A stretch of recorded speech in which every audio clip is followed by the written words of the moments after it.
जैसा कि नाम है, आप तक पहुंचाएंगे सही और सटीक खबर। जनता की सुननी है और सरकार को सुनानी है। ये है आई ऑफ ट्रुथ। चर्चाओं का बाजार गर्म है कि पूर्व उपराष्ट्रपति जगदीप धनखड़ इस समय कहाँ हैं। जब से उन्होंने इस्तीफा दिया है उसके बाद से उनकी तरफ से कोई भी तरह का बयान नहीं आया और यही नहीं, उनकी पब्लिक अपीयरेंस भी नहीं देखी गई है। बस इसी बात का फायदा उठाने में विपक्ष जुट गया है। जी हाँ, पहले कपिल सिब्बल ने जगदीप धनखड़ का पता लगाने के लिए सवाल उठाए कि जगदीप धनखड़ अचानक कहां गायब हो गए, और अब शिवसेना सांसद संजय राउत ने जगदीप धनखड़ का पता लगाने के लिए बाकायदा गृह मंत्री अमित शाह को पत्र लिख दिया है। जाहिर सी बात है कि पत्र लिखा गया वो भी चाणक्य को, तो चर्चा का विषय तो बनेगा ही। यही नहीं, विपक्ष एकजुट होकर इस बात को भी फैला रहा है कि पिछले कुछ समय से राज्यसभा के कुछ सदस्य उनसे संपर्क करने की कोशिश कर रहे हैं, पर उन्हें असफलता ही मिली है। छनते छनते यह भी खबर आ रही है कि विपक्ष सुप्रीम कोर्ट में धनखड़ जी का पता लगाने के लिए एक याचिका दायर करने की सोच रहा है। संजय राउत, जो बातें बनाने में माहिर हैं, वो यह भी कह रहे हैं कि दिल्ली से खबरें आ रही हैं कि धनखड़ को उनके आवास में ही सीमित कर दिया गया है और वह सुरक्षित भी नहीं है। राउत यह भी कह रहे हैं कि पूर्व उपराष्ट्रपति की तबीयत कैसी है, वह कहाँ है, क्या वह सुरक्षित है, जनता को सच्चाई जानने का हक है।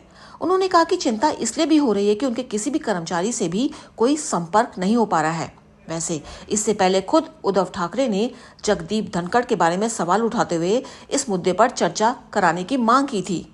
वैसे बीजेपी के नेता भी विपक्ष पर तंज कसने में पीछे नहीं हैं। उनका कहना है कि संसद में यही विपक्ष था जिसने कभी उपराष्ट्रपति जगदीप धनखड़ का सम्मान नहीं किया।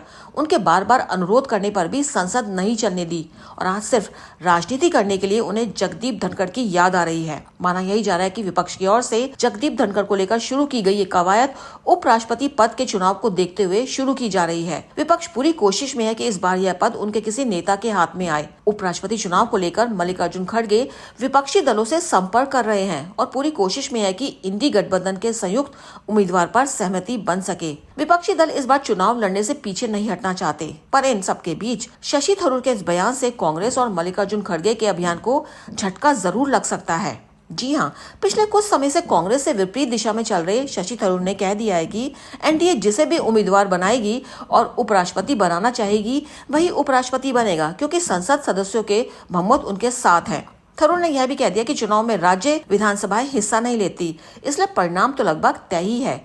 माना यही जा रहा है कि शशि थरूर ने इशारों में कांग्रेस पर तंज भी कस दिया कि कितनी भी कोशिश कर लो, उपराष्ट्रपति नहीं बनवा पाओगे।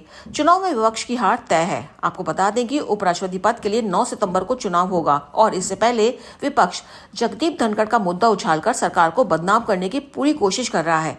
साथ ही विपक्ष, खासतौर पर कांग्रेस, लगातार विपक्षी दलों से संपर्क में है और चुनाव के बहाने कम से कम कांग्रेस इस समय बाकी दलों से बढ़ती दूरियां कम करने की कोशिश कर रही है। पता चला है कि कांग्रेस सभी दलों से सहमति बनवा रहा है कि उपराष्ट्रपति चुनाव के लिए एक संयुक्त उम्मीदवार खड़ा किया जाए। अनुजैन रोहतगी, आई ऑफ ट्रुथ। हमारे चैनल आई ऑफ ट्रुथ को सब्सक्राइब कीजिए YouTube पर, इसे फॉलो कीजिए Facebook पर, Instagram पर, Twitter पर और कू पर। हमारे चैनल के बारे में फीडबैक देने के लिए हमें मेल कीजिए ioftruth.6@gmail.com पर।